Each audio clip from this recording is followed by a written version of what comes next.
Dito sa secret hideout na to, tinatago ang iba't ibang big bikes. At kasama dito, ang Gundam Superbike. Bala ko sana nakawin to. Ang problema, secret hideout to ng mga kalaban. Kaya tara, dun lang banda yun sa may unahan eh. Alam ko, wait na, parang nakalimutan ko na saan yun ah. Merong malaking butas, parang dito yun ah. Lampas na ba ako? Hindi. Dito yun banda sa unahan. Okay, ayan may blue na parang dyan. Tapos, ayun dun. Uy, wait lang, may truck pa. Baka mayroon tao rito. I-check muna natin yung area kasi baka mamaya mayroon pang tao rito. Dahan-dahan lang natin itong papasukin dito, boys. Mahirap na no kung nandito pa sila Chief Gregorio, sila General Max. Di ko alam kung Nemesis si General Maximo eh. Kayo guys, ano sa tingin nyo? Nemesis ba si General Maximo? I-comment nyo dyan sa baba at syempre like nyo muna tong video para di tayo makapahamak dito dahil man, delikado itong ginagawa natin. Mag-isa na lang tayo ngayon. Wala si King FPS guys. Hindi tayo nasamahan ng kahit sino sa The Squad. So ngayon, solo mission tayo rito at kailangan nating mag-ingat ng matindi. Wish lang talaga natin na walang tao rito or madali lang yung mga makakalaban natin. So eto na yung tunnel at mukhang wala naman tao dito sa truck na to, no? Parang kanina. Wait lang. Para sure tayo na hindi tayo mahabol. Barilin na lang natin yung gulong nito. Okay? Lahat na lahat ng gulong niyan. Ngayon, siguro naman pwede na nating ipasok itong truck natin dun, no? Kasyang-kasya naman na siguro yan. Tapos kung sakali mapalaban tayo, good thing na itong truck natin na to ay bulletproof. So kahit paulan na nila tayo ng bala or basukahin nila tayo, hindi ko lang talaga sure kung pwede basukahin tayo tapos makakasurvive pa rin tayo. Pero eto na kailangan natin tong pasukin. Wish me luck, boys. Ang pagpasok natin dito ay ang pagtanggap na pwede tayong huli ng Nemesis dito. Pero bahala na si Batman. Kayang-kaya natin yung Nemesis na yan, no? Okay, parang kinakabahan ako ah. Parang delikado talaga tong mission natin na to ah. Dapat talaga sinama natin yung kahit isa lang sa The Squad, kayang-kaya na namin ubusin to eh. Okay, dito masyadong malalim to. Ingat lang tayo rito. Ito lang talaga kinakatakot ko dito kasi ayan oh, may mga kulungan dito na hindi ko alam kung para kanino, para ba sa amin yan kaya nila ginawa rito. Tapos ayan, medyo mababa. Buti na lang pinalowered ko muna itong truck natin na to para naman syempre madali natin mapasok dito.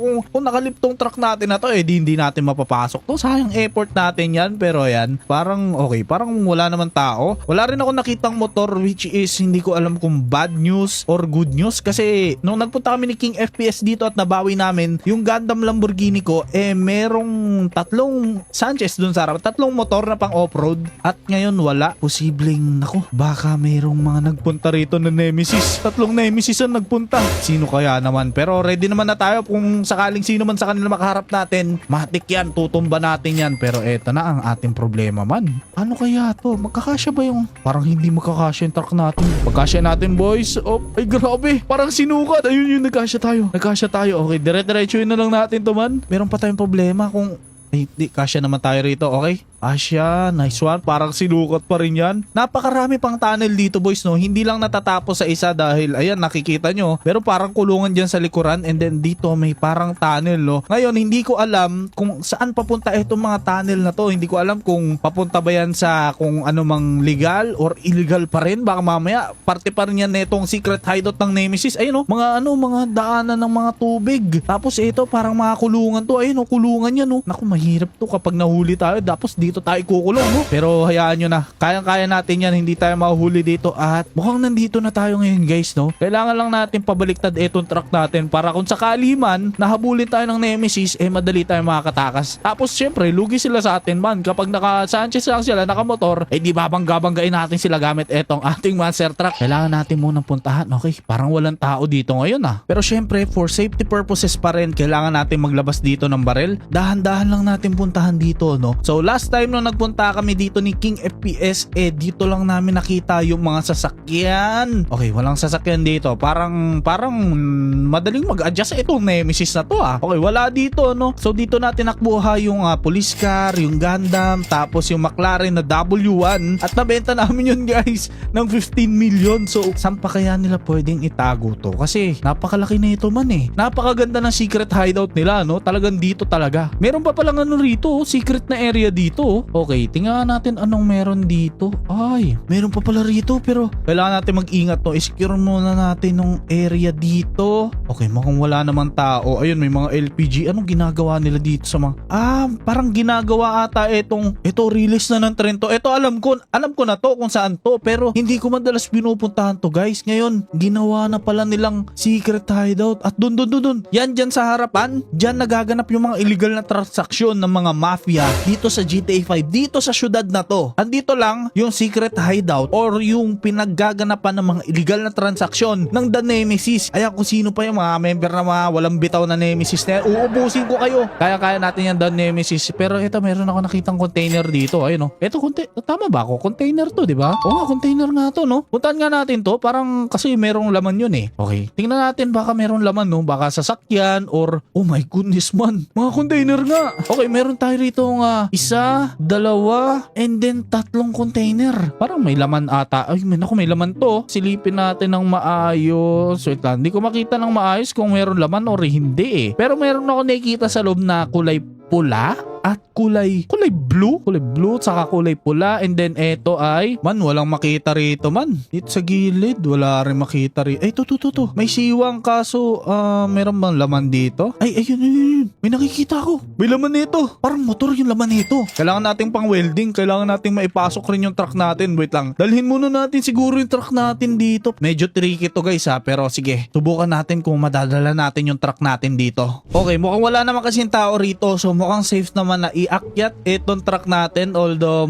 parang mahirapan tayo pero sige, kayang-kaya natin yan boys, basic lang yan. Opya, nako tumama na yung truck natin.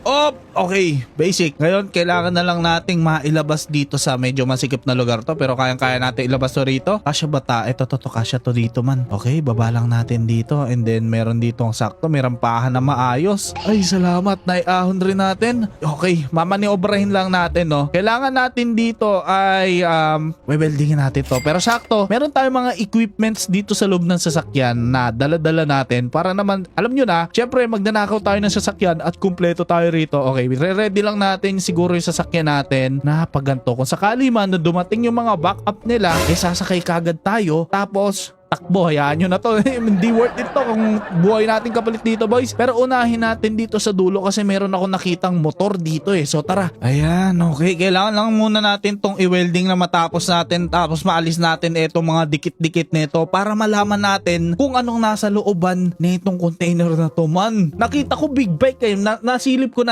na. Merong big bike sa loob nitong container na to at meron pang dalawang container na magkatabi doon. Pero ito yung nakahiwalay so man, baka maganda yung laman na itong container na to, pero okay na. Tadyakan na natin to in 3, 2, 1. Oh, wait. Motor ko to Paano napunta to rito? Ito yung Deadpool bike ko man. Huwag ko sabihin, ninakaw rin sa akin to.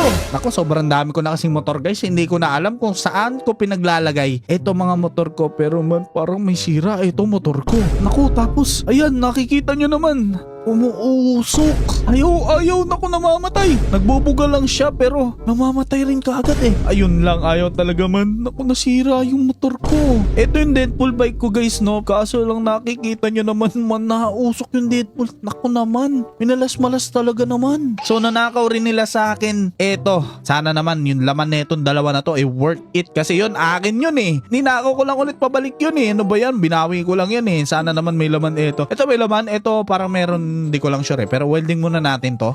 Okay, tapusin lang natin tong welding. Kailangan natin please, sana may laman ka na isang napakagandang motor, sasakyan or kahit ano pa, limited edition. Basta kahit ano, pero ayan, okay na.